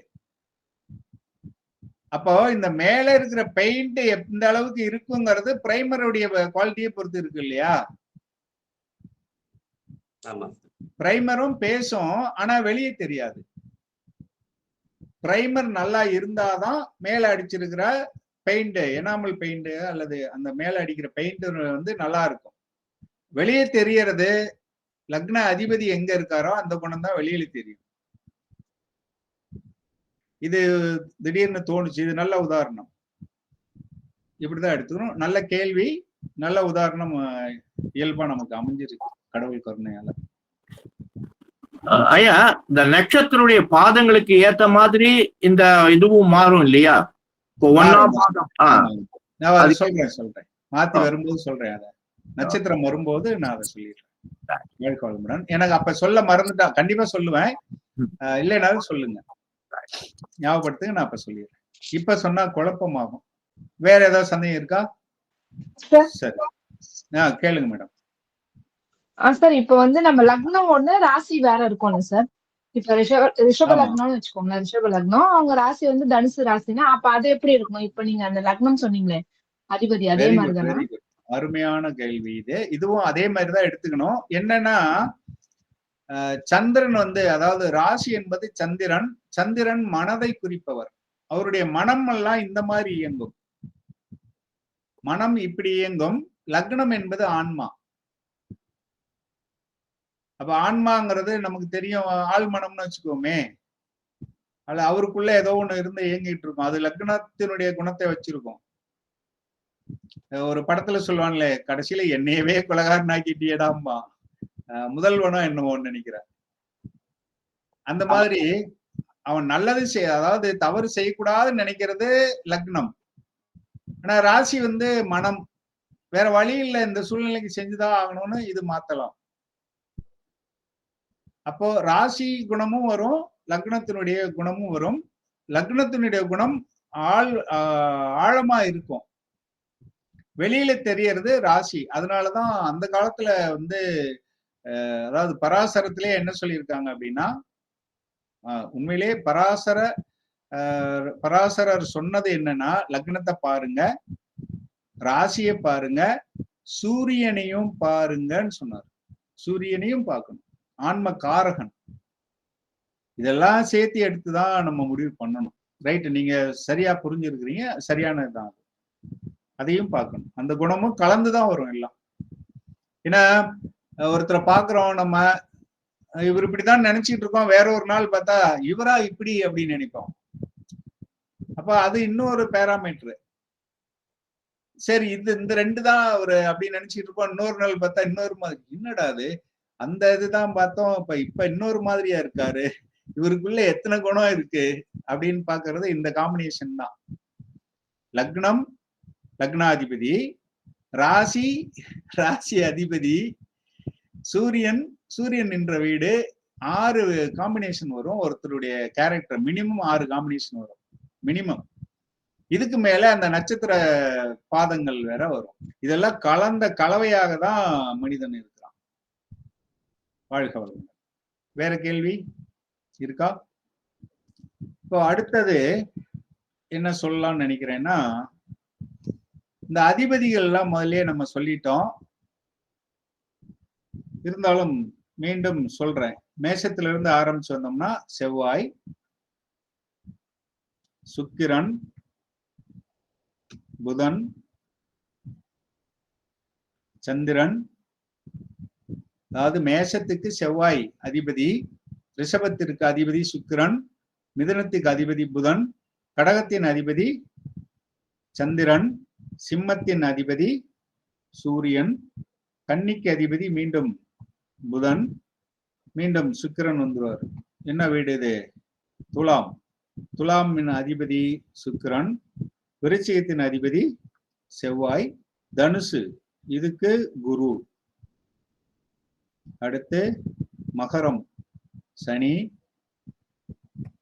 கும்பம் சனி, மீனம் குரு. இது கொஞ்ச நேரம் பார்த்து அப்படியே மனசுல வாங்கிக்கிங்க. ஆனா இங்க யாருமே புதுசு இல்லை, அதனால தேவைப்படாது. சரி, வேற எதுவும் இதுல கேட்க தோணலையா உங்களுக்கு? சார் மேஷமும் செவ்வாய் தான் சார், விருச்சிகமும் செவ்வாய் தான் சார், ரெண்டு பேருக்கு வித்தியாசம் இருக்கா? ரெண்டு பேருமே இப்ப நம்ம எப்படி வீடு சொல்லும் போது வித்தியாசம் சொன்னோம், நெருப்புங்கிறப்போ மேஷமும் நெருப்பு தான், சிம்மமும் நெருப்பு தான். அப்ப இவங்க ரெண்டு பேருக்கு இடையில வித்தியாசம் இருக்கான்னு பார்க்கணும்னா நீங்க என்ன பண்ணணும், இது நெருப்பு ராசியில இருக்க செவ்வாய், இது நீர் ராசியில இருக்க செவ்வாய். அப்ப ரெண்டு செவ்வாய்க்கும் வித்தியாசம் இருக்கும், அப்படி பார்த்துக்கணும். அதே மாதிரிதான் சுக்கிரனும், அவர் நில ராசியில இருக்காரு, நிலம் மட்டும் இல்ல ஸ்திர நிலத்துல இருக்காரு. இப்படி எல்லாம் மாத்தி யோசிக்கணும். வேற ஏதாவது கேள்வி இதுல கேட்கணுமா? அதிபதிகள் கொடுத்துட்டோம். இந்த அதிபதிகள் அப்படின்னு வந்ததுக்கு அப்புறம் இவங்களுக்கு ஆட்சி உச்சம் எல்லாம் கொடுத்தாகணும். ஒரு வீட்டுல எந்த கிரகம் ஆட்சி, ஆட்சிங்கிறது இப்ப சொல்லியிருக்கிறது தான் ஆட்சி, ஆட்சி வீடுன்னு சொல்லுவோம். இப்ப மேஷத்துக்கு, மேஷத்துல செவ்வாய் இருந்தா ஆட்சியா இருக்கார் அப்படின்னு சொல்லுவோம். அடுத்து உச்சம் நீசம் பார்ப்போம். சார் இந்த புதனும் குருவும் வந்து எப்பவுமே ஒரே மாதிரி இருப்பாங்களா சார்? என்ன மாதிரி கேக்குறீங்க? எனக்கு புரியல. உங்க உபய உபயராசி. ஆமா, புதனும் குருவும் உபயராசி கொடுத்துருக்காங்க. ஏன்னா அவங்க மாத்திக்குவாங்க இல்லையா குணத்தை. புதன் வந்து சூழ்நிலைக்கு தகுந்த மாதிரி அட்ஜஸ்ட் பண்ணிக்குவாரு. அதே மாதிரிதான் குருவும். குருவும் என்ன பண்ணுவாரு, மற்றவங்களை பார்த்தா பணிஞ்சு போயிடுவாரு. தேவைப்பட்ட இடத்துல அவங்க தேவையான நேரத்துல அதை பயன்படுத்துவாங்க, அவங்களுடைய இதை. அதனால அவங்க ரெண்டு சொல்லுங்க ஐயா. நான் மிதுன லக்னம் தான், அது கரெக்டா அமையறது அது. ஏன்னா என்னுடைய லைஃப்ல ரொம்ப நான் பிளெக்சிபிலிட்டி வந்து அடாப்ட் பண்ணிருக்கேன். கையேந்தி பவன்லயும் சாப்பிட்டு இருக்கேன், 5 ஸ்டார் ஹோட்டல்லயும் சாப்பிட்டு இருக்கேன். ஆமா, ரெண்டு இதுக்கும் அட்ஜஸ்ட் பண்ணிக்குவாங்க. ஆமா, அது எக்ஸ்ட்ரீம் லெவல்ல இருக்கக்கூடியது. அதனால அது ரொம்ப கரெக்டாக அமைஞ்சிருக்கு. நம்ம ரிஷிகள் அந்த மாதிரி அமைச்சு கொடுத்துருக்காங்க, நமக்கு அதை அமைச்சு கொடுத்துருக்காங்க, அமைச்சு கொடுத்துருக்காங்க. வாழ்க வளமுடன். இத வச்சுட்டு நல்ல பலன் எடுக்கலாம். அடுத்து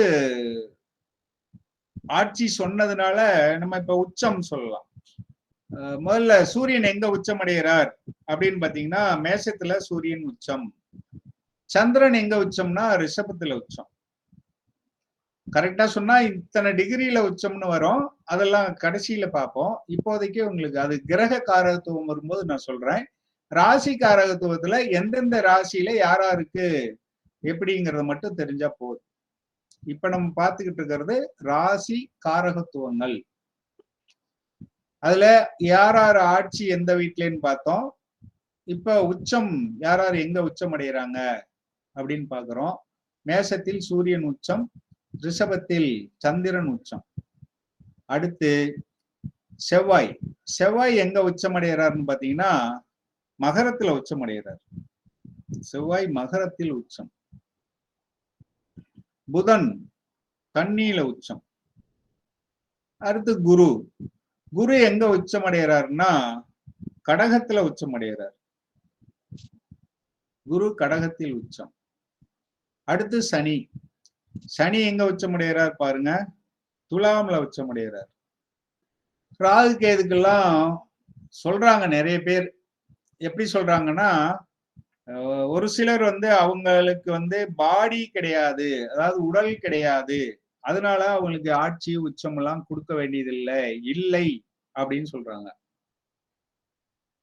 ஆனா பின்னாடி வரும்போது என்ன பண்றாங்கன்னா, ஒருத்தர் வந்து இங்க ஆட்சி அங்க உச்சம் இங்க நீசம்னு மாத்தி மாத்தி, ஏன்னா நான் ஆய்வாளர்களுடைய புத்தகங்களே வெவ்வேறு மாதிரி சொல்லியிருக்காங்க.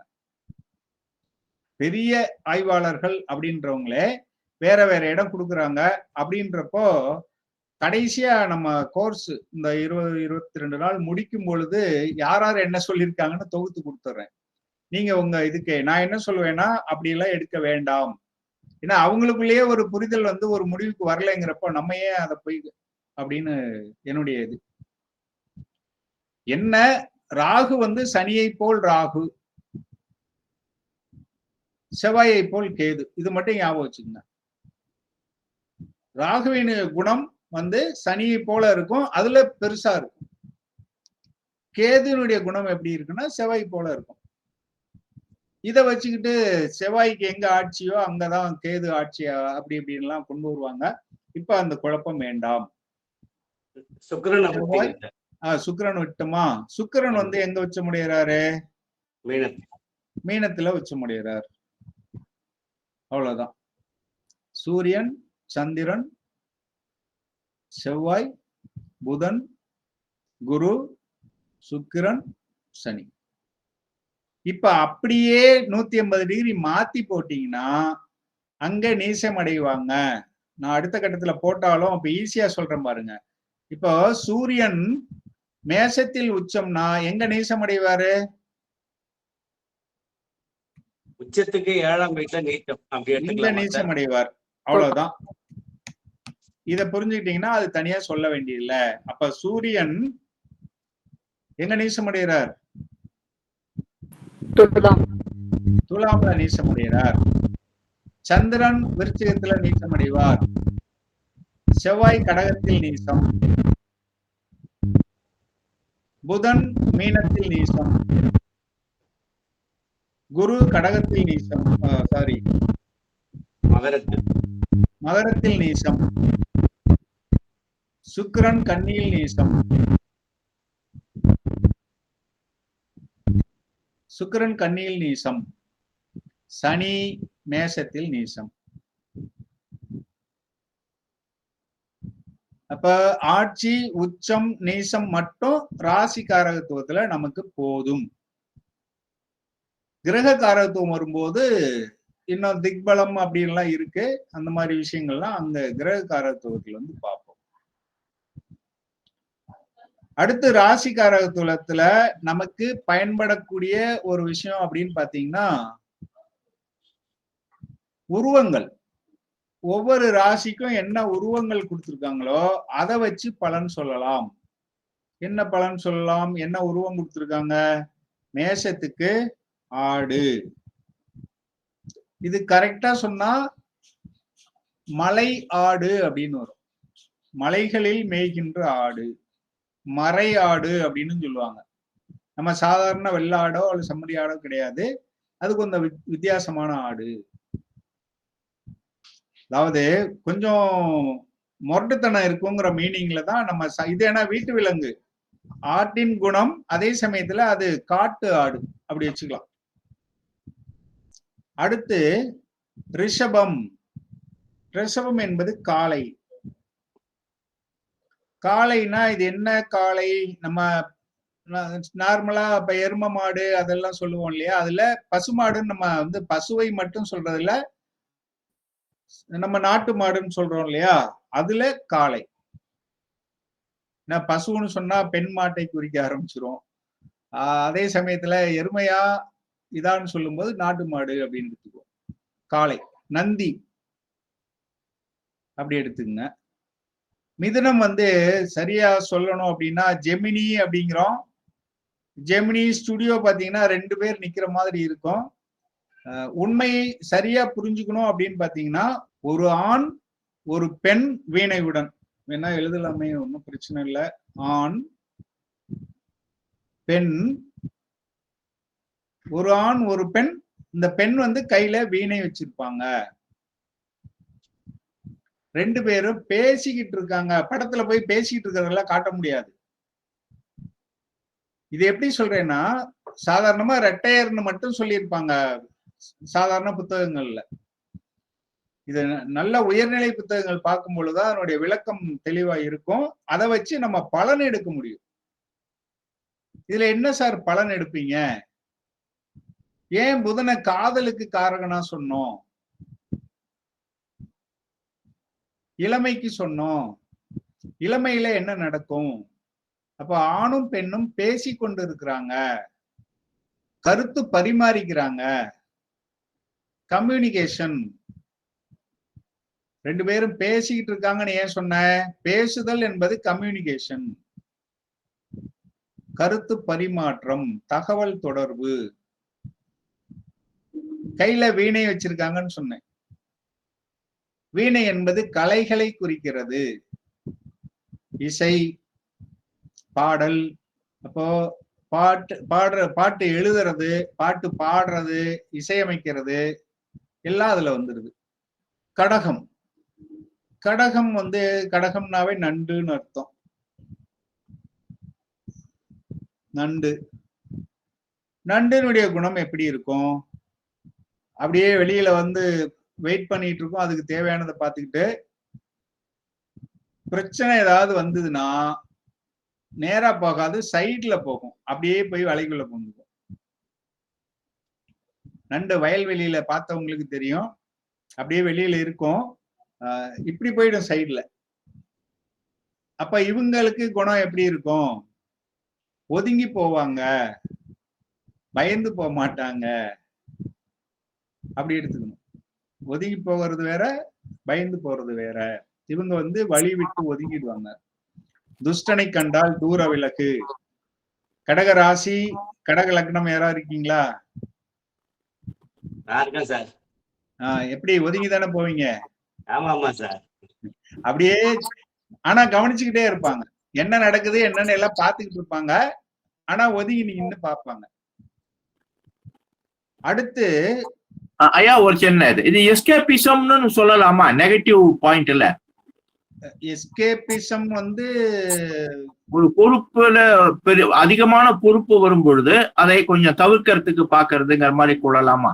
அப்படி போனா அவங்க வந்து கவனிக்க மாட்டாங்க என்ன நடக்குதுன்னு. அவங்க எஸ்கேப் ஆகி போனா போதுன்னு போயிடுவாங்க. இவங்க அப்படி இல்ல, பாத்துக்கிட்டு இருப்பாங்க. இது நண்டு வலைக்குள்ள போயிட்டு என்ன பண்ணும்னா வெளியில பாத்துக்கிட்டே இருக்கும் என்ன நடக்குதுன்னு. ஒண்ணும் இல்ல, நான் இதெல்லாம் நடத்தணும்னா என்ன பண்றேன்னா போய் அந்த நேஷனல் ஜியோகிராபி அந்த மாதிரி இதுல போய் இதெல்லாம் பாக்குறோம். நீங்க கூட இதெல்லாம் பாத்தீங்கன்னாவே பலன் அதுல இருந்து எடுக்கலாம். அந்த நண்டு என்ன பண்ணும்னா உள்ள போயிடும், போய் எங்கேயோ அது மறைஞ்சுக்கிறது இல்ல, கரெக்டா உள்ள. இப்ப பாம்பு எடுத்துங்களேன், பாம்பு புத்துக்குள்ள போகுது, உள்ள போகும்போது தலையை உள்ள வச்சு போகும். அப்புறமா கவனிச்சு பாத்தீங்கன்னா தெரியும், ரிட்டர்ன் ஆகி தலையை வெளியே நீட்டிக்கிட்டு இருக்கும், வாழை உள்ள தள்ளிக்கும். தலையை வெளியில் நீட்டு பாத்துக்கிட்டே இருக்கும் வேடிக்கை, என்ன பண்ணிக்கிட்டு இருக்காங்க, ஆபத்து இருக்கா, நம்ம எதையாவது நமக்கு ஏதாவது கிடைக்குமா, இந்த மாதிரி பாத்துக்கிட்டு இருக்கோம். அதனால எஸ்கேபிசம் வரும். எப்ப எடுக்கணும்னா அது இந்த வேற ஏதாவது கிரக காம்பினேஷன் வச்சுட்டு எடுத்துக்கணும்.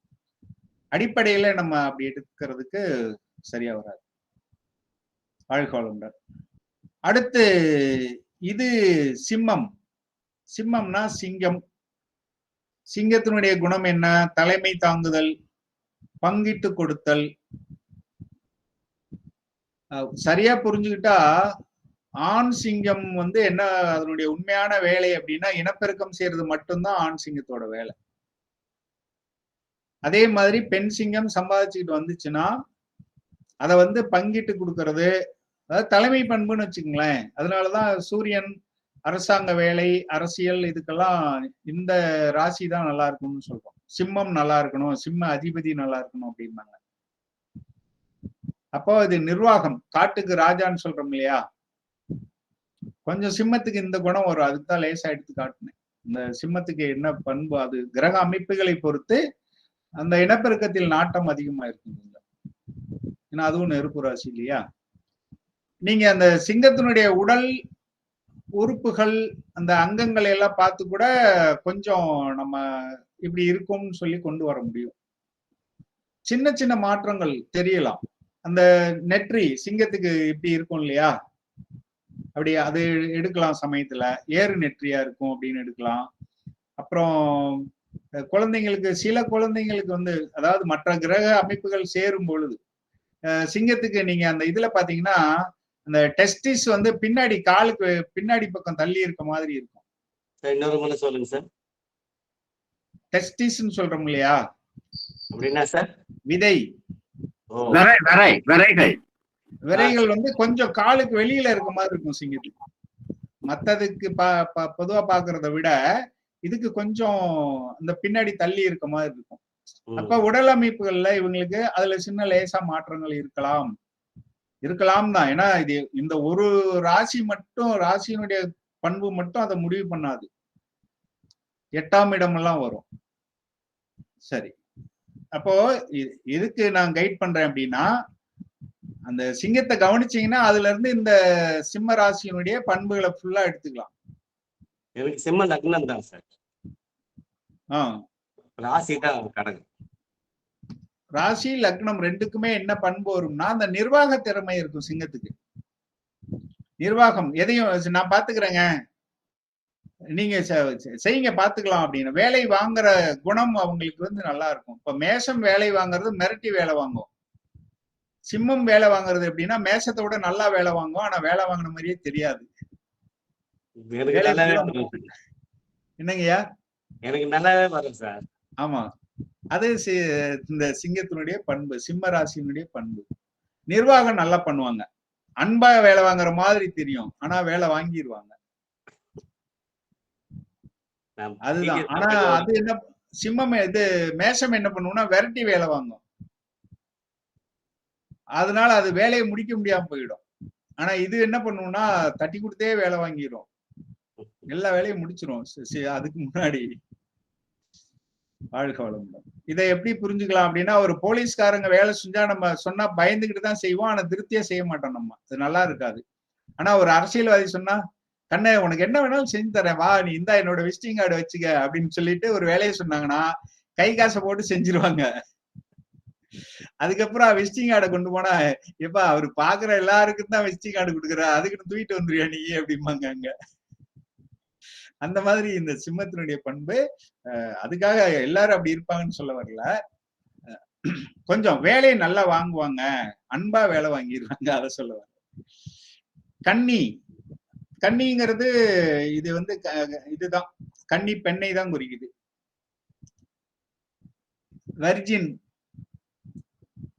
வெர்ஜின் அதாவது கன்னித்தன்மையை, கன்னித்தன்மைனா தூய்மை அப்படின்னு எடுத்துக்கலாம்.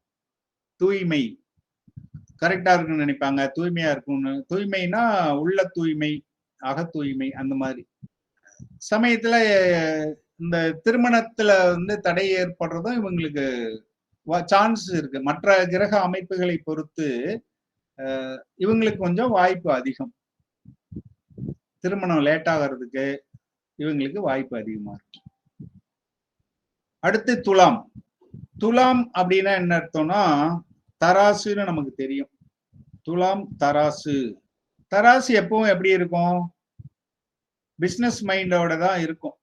அதனால அந்த வீட்டை என்ன சொல்லுவோம்னா, இப்ப கன்னி வயல்னு சொன்னோம், இதுக்கு வரும்போது இது என்ன சொல்லுவாங்கன்னா கடை வீதின்னு சொல்லுவாங்க. அப்ப இந்த ராசி லக்னம் இருந்தா அவங்க வீடு வந்து கடை வீதியில அல்லது ஊருக்கு மத்தியத்துல அல்லது அவங்க வீட்டுக்கு பக்கத்துல ஒரு கடை, அந்த மாதிரி எல்லாம் நம்ம எடுத்துக்கலாம். இன்னும் முக்கியமா 4ஆம் பாவம் துலாமா அமைஞ்சதுன்னா, என்ன 4ஆம் பாவம் தானே வீடு, அப்போ அவங்க வீடு வந்து கடை வீதியில இருக்கும், கடைத்தெருவுல இருக்கும், அல்லது உங்க வீடு பேருக்காவது இப்ப அங்க கடை இல்லாம இருக்கலாம், அந்த தெருவுக்கு பேரு கடை தெருவுன்னு இருக்கலாம்.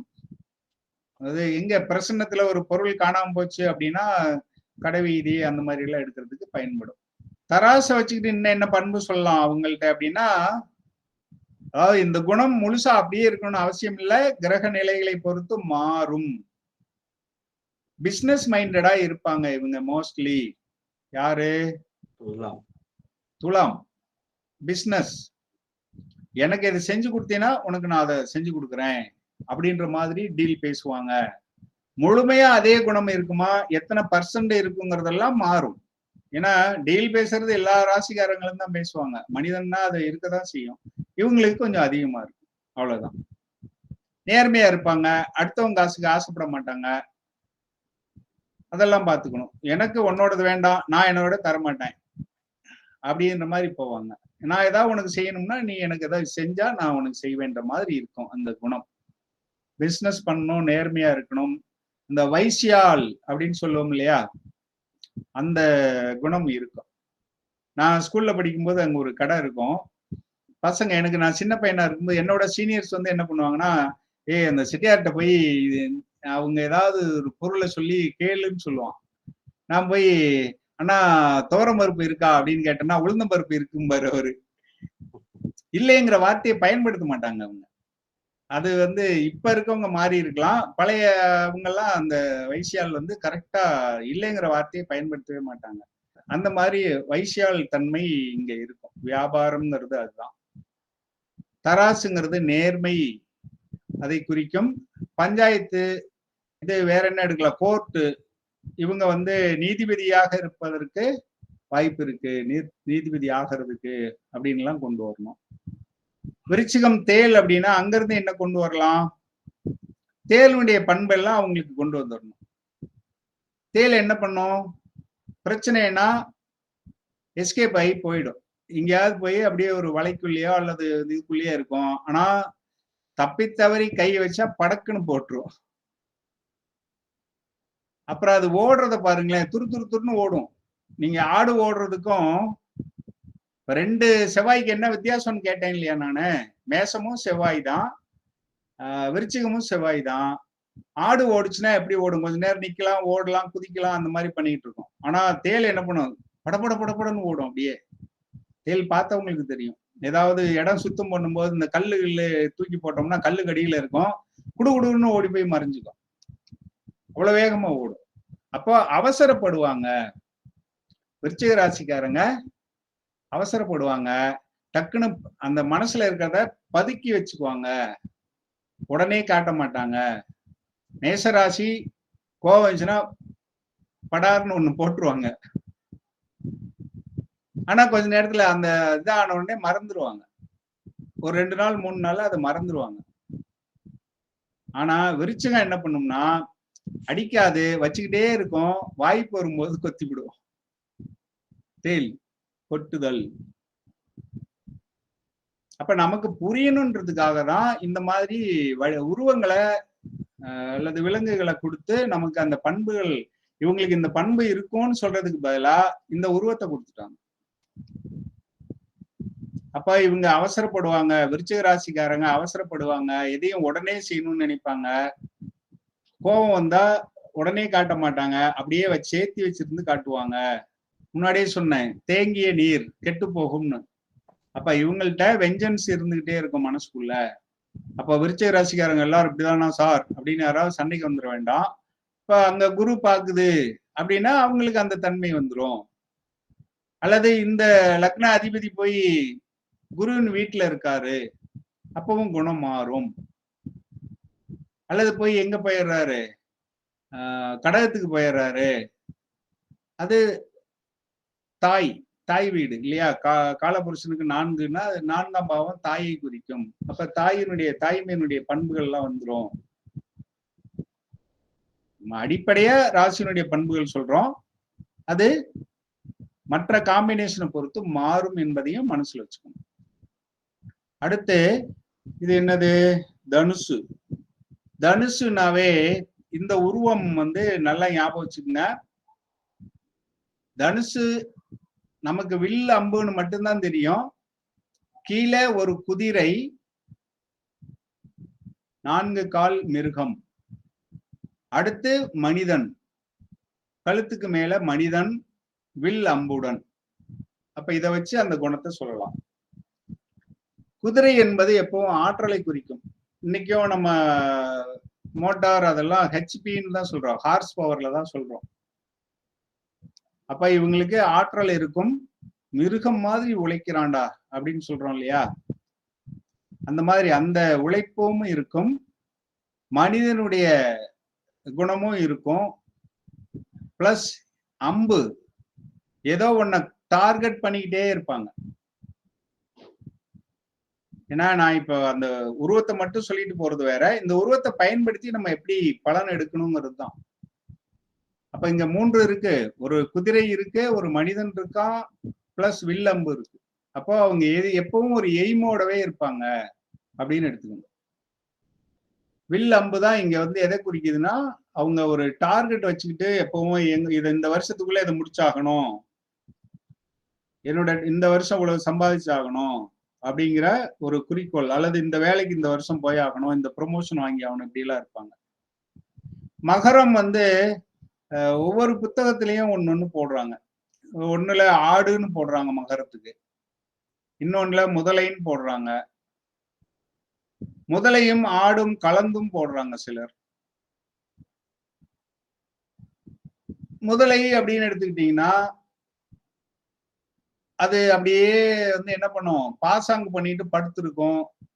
டக்குன்னு இறை பக்கத்துல வந்த உடனே வால்ல அடிக்கும். வால்ல அடிச்சு வாயில சாப்பிட்டுரும். அப்போ மகரம் வந்து எப்படி இருக்கும்னா, பார்த்துக்கிட்டே வாய்ப்பு வர வரையிலே காத்திருக்கும். அடிக்கிறது தெரியாம, வால்ல அடிக்குதுன்னா என்ன பொருள், அவர் அடிக்கிறது தெரியாதுன்னு அர்த்தம். ஏன்னா கையில அடிச்சா தெரியும், நான் இங்கிட்ட பார்த்துக்கிட்டே இருக்கேன் பின்னாடி அடிக்கிறேன்னா அப்ப இவங்க வாய்ப்பு வரும்போது அப்படி செஞ்சிருவாங்க அப்படின்னு பொருள். காத்திருப்பாங்க, இவங்க வந்து வாய்ப்புக்காக காத்திருப்பார்கள். விருச்சிகம் எப்படி வாய்ப்புக்காக காத்திருக்குமோ அதே மாதிரி இவங்களும் வாய்ப்புக்காக காத்திருப்பாங்க. அப்புறம் இடம் வந்து என்ன சொன்னோம், ஒன்னான் வீடுங்கிற மாதிரி சொன்னோம். அப்ப தூய்மைப்படுத்துதல், தூய்மை, டிஸ்டிலரி வடிகட்டுதல், துவைத்தல், சோப்பு தயாரித்தல், வாஷிங் மிஷின் அப்படிலாம் கொண்டு வரலாம். கும்பம், கும்பம்ங்கிறது ஒரு கலயம். கும்பம்னா நமக்கு தெரியும் கும்பம்னு, அது ஒரு ஆக்சுவலா அது காளி குடம், தண்ணியை கீழே ஊத்துற மாதிரி காட்டுவாங்க, உள்ள தண்ணி இருக்குன்னு பொருள் இல்லை, அந்த தண்ணியை கூட கீழே ஊத்திட்டப்பா அப்படிங்கிற அர்த்தத்துலதான். அப்ப அங்க உள்ள என்ன இருக்குன்னே தெரியாது, கும்பத்துக்குள்ள என்ன இருக்குன்னு தெரியாது, அவங்க மனசுல என்ன இருந்தாலும் கண்டுபிடிக்க முடியாது. அதே நேரத்துல அவங்க மற்றவங்களுடைய ரகசியத்தை ஈஸியா கண்டுபிடிச்சிருவாங்க. ஸ்பை எல்லாம் இருக்காங்க இல்லையா, அவங்க எல்லாம் வந்து அவங்களும் ஆராய்ச்சியாளர்களும், அதாவது சயின்டிஸ்ட் மற்றும் ஸ்பை, உளவாளிகள், இந்த ராசி லக்னம் அதிகமா இருப்பாங்க. அல்லது இந்த ராசி லக்னம் உள்ளவர்களுக்கு இந்த பண்பு இருக்கும், கூட குறைய இருக்கலாம். சிலருக்கு அதிகமா இருக்கும், சிலருக்கு ஆராய்ச்சி மனப்பான்மை இருக்கும். அதே சமயத்துல இந்த உளவு பார்க்கிற இது அவங்கள்ட்ட இருந்து எந்த உண்மையும் வாங்க முடியாது, ஆனா மத்தவங்கள்ட்ட இருந்து உண்மையை வாங்கிடுவாங்க. அவங்களுக்குள்ள நிறைய வெளியே தெரியாத விஷயங்கள் இருக்கும். அதனாலதான் அந்த கும்பராசி பெண்களுக்கும் ஆண்களுக்கும் பாத்தீங்கன்னா திருமணத்துல கொஞ்சம் பிரச்சனைகள் இருக்கும். கும்பத்துக்கு மட்டும் எப்படியா ஏதோ ஒரு வகையில கொஞ்சம், மற்ற எல்லாருக்குமே கணவன் மனைவிக்கு இடையில கொஞ்சம் கருத்து வேறுபாடு இருக்குதான் செய்யும். அப்படி இருந்தாதான் அது கணவன் மனைவி. இவங்களுக்கு கொஞ்சம் அதிகமா இருக்கும், சிம்மத்துக்கும் இதுக்கும். ஏன்னா இப்ப பாருங்க, கும்பத்துக்கு 7ஆம் அதிபதி, கும்பத்தினுடைய அதிபதி சனி, 7ஆம் அதிபதி சூரியன். சனி இருள் கிரகம், சூரியன் ஒளி கிரகம், இருட்டுக்கும் வெளிச்சத்துக்கும் ஆகாது. அதனால கொஞ்சம் கருத்து வேறுபாடு அவங்களுக்குள்ள இருக்கதான் செய்யும். வாழ்க வளமுடன். அடுத்து மீனம். மீனம்ங்கிறது இரட்டை மீன், ஒத்தை மீன் இல்லை. அப்ப இவங்களுக்கு எப்பவும் ஒரு துணையால் இருக்கணும். எவ்வளவு பெரிய ஆபீசரா இருந்தாலும் கூட ஒருத்தரை அசிஸ்டண்ட கூட்டிகிட்டே தான் போவாங்க இவங்க. அட வாப்பா போயிட்டு வரலாம், செலவெல்லாம் நான் போட்டுக்கிறேன், டூர் போறேன், டூருக்கு நான் செலவு போட்டுக்கிறேன், எனக்கு துணைக்கு வா. சில பேர் பிளைட் டிக்கெட் எல்லாம் போட்டு கூட கூட்டி போவாங்க. அந்த மாதிரி இருப்பாங்க. இவங்களுக்கு ஒரு துணையாளர் இருந்துகிட்டே இருக்கணும். அல்லது இல்லாம இருந்தா யாராவது இந்த ராசி லக்னத்துக்காரங்க இருந்தீங்கன்னா நீங்க யாரையாவது ஒருத்தரை துணைக்கு வச்சுக்கோங்க. நம்பிக்கையானவங்களை ஒருத்தரை வச்சுக்கிட்டீங்கன்னா முன்னேற்றம், வாழ்க்கையில நல்ல முன்னேற்றம் இருக்கும். மீனம் ராசி லக்னம் அல்லது லக்ன அதிபதி வந்து மீனத்துல இருந்தா இவங்க துணைக்கு வழிகாட்டுறதுக்கு ஒருத்தரை வச்சுக்கணும். அம்மாவா இருக்கலாம், அப்பாவா இருக்கலாம், ஃப்ரெண்டா இருக்கலாம், யாரோ ஒருத்தர் துணைக்கு இருந்தா இவங்களுடைய வெற்றி இன்னும் வேகமா இருக்கும். ரெட்டை மீன் அது சுத்திக்கிட்டே இருக்குது இல்லையா, அதனால இவங்க ஒரு இடத்துல இருக்க மாட்டாங்க, துரு துருன்னு சுத்திக்கிட்டே இருப்பாங்க. இப்படி எல்லாம் எடுக்கலாம். இதோட இதை முடிச்சுக்குவோம். சந்தேகம் இருந்தா கேளுங்க. ஐயா சந்தேகம் இல்ல. ஆன் லைட்டர் சைடு தண்ணி அடிக்க போறவன் எப்பவுமே இந்த மீன ராசி மாதிரி தான் இருப்பான். கட்டாயம் தேவை.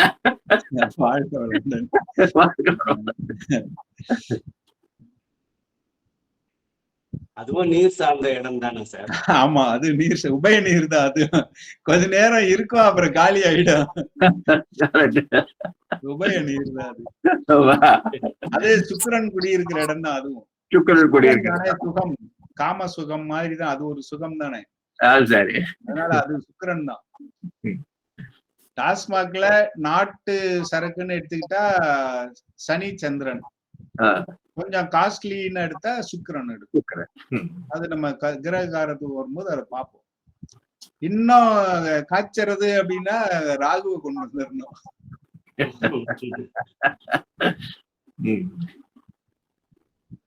சரி, இன்னைக்கு இது எல்லாமே உங்களுக்கு தெரிஞ்ச விஷயமா தான் இருக்கும் இன்னைக்கு நடத்துனதெல்லாம். இருந்தாலும் அதை எப்படி பயன்படுத்தலாங்கிறதோட சேர்த்து கொண்டு வந்திருக்கோம். முடிச்சுக்கலாமா? ஏதாவது கேள்வி இருக்கா? இல்ல, அருமையா இருந்தது. எக்ஸ்பிளனேஷன் ரொம்ப அருமையா இருந்தது. நான் சில முறைகளையும் பார்த்துட்டு இருக்கேன் ஆஸ் எ சைக்காலஜிஸ்ட் அண்ட் வாஸ்து. நான் சொல்லிட்டு இருந்தேன் இல்லையா, அந்த ஃபெங்ஷுவாய்ங்கிறதுல அந்த ஆன் பென் அப்படிங்கும் போது அந்த யாங் இன் அப்படின்னு சொல்லுவாங்க. Yang energy and yin energy சைனீஸ்ல. ஆமா, சைனீஸ் இதுல. அப்போ எனக்கு இத சொல்லும் பொழுது அதை என்னால ரிலேட் பண்ண முடிஞ்சது. அப்ப நம்மளுடைய அந்த நீங்க கொடுத்த அந்த விளக்கங்கள் நம்ம இந்திய முறையில தான் நமக்கு நிறைய தெரியணும். சைனீஸ் முறைங்கிறதெல்லாம் விட இந்திய முறையில தெரியறதுங்கிறது தான் ரொம்ப. அதனால அது எனக்கு ரொம்ப அழகா ரிலேட் பண்ண முடிஞ்சது. ரொம்ப அருமையா அதை நீங்க எக்ஸ்பிளைன் பண்ணினீங்க ஐயா. இதை எலக்ட்ரிசிட்டில அப்படியே படிக்கலாம் ஐயா. பிளஸ் மைனஸ்ன்னு எடுத்துக்கிட்டீங்கன்னா பிளஸ் மட்டும் இருந்தாலும் கரண்ட் ஓடாது, மைனஸ் மட்டும் இருந்தாலும் கரண்ட் ஓடாது. பிளஸ் மைனஸ் இருந்தாதான் கரண்ட் ஓடும், விளைவு விளைவு. கரெக்ட். அந்த இன் யான்ங்கிறது அது ரெண்டுமே ஒன்னா இருக்கும் பொழுதுதான் இயக்கம் வரும். ஆமா ஆமா ஆமா, லைஃப் அப்படிதான் இருக்கும் அப்படிங்கிறாங்க. இரவு பகல், சூரியன் சந்திரன், இது அப்படியே தான் அமையும். கஷ்டம், இன்பம், துன்பம் அப்படிங்கிறது ரெண்டுமே இருக்கும் அப்படிங்கிறது. அது ரொம்ப அருமையா அதை நீங்க விளக்கினீங்க. நமக்கு ஃபர்தரா நம்ம பார்த்த அந்த நிலம், காற்று, ஐம்பூதங்கள், அங்கேயும் அந்த 5 எலிமெண்ட்ஸ் உண்டு. அது டிஃப்ரெண்ட் 5 எலிமெண்ட்ஸ் ஃபெங்ஷுவாயில பார்க்கும்போது. ஸோ இது நமக்கு உள்ளதுதான் முக்கியமா தெரிஞ்சுக்கணும். சைனீஸை தெரிஞ்சுட்டேன், ஜப்பானீஸை தெரிஞ்சுட்டேங்கிறத விட நம்ம முறையில எவ்வளவு ஆழ்ந்த ஒரு அறிவு இருக்கு அப்படிங்கிறத ஒரு ஆசிரியராக, அது ஒரு தலைமை ஆசிரியராக அழகா அதை கொண்டு போறீங்க. அதை நான் என்ஜாய் பண்ணிட்டே இருக்கேன். வாழ்க வளமுடன் ஐயா. நீங்க இந்த பராசர முறைக்கு புதுசு தானே, உங்களுக்கு இது வித்தியாசமா ஏதாவது பயனுள்ளதா இருக்கா? இருக்கு சார், அருமையா இருக்கு சார். எனக்கும் அவருக்கும் புதுசு தான் சார். சரி சரி சரிங்க ஐயா, நன்றி. எல்லாருக்கும் நன்றி. வாழ்க வளமுடன். அடுத்த வகுப்பு புதன்கிழமை மாலை இந்திய நேரம் 7 மணிக்கு இருக்கும். வாழ்க வளமுடன். எல்லாரும் நல்லா இருப்பீங்க. வாழ்க வளமுடன். நன்றி சார். நன்றி சார். தேங்க்யூ.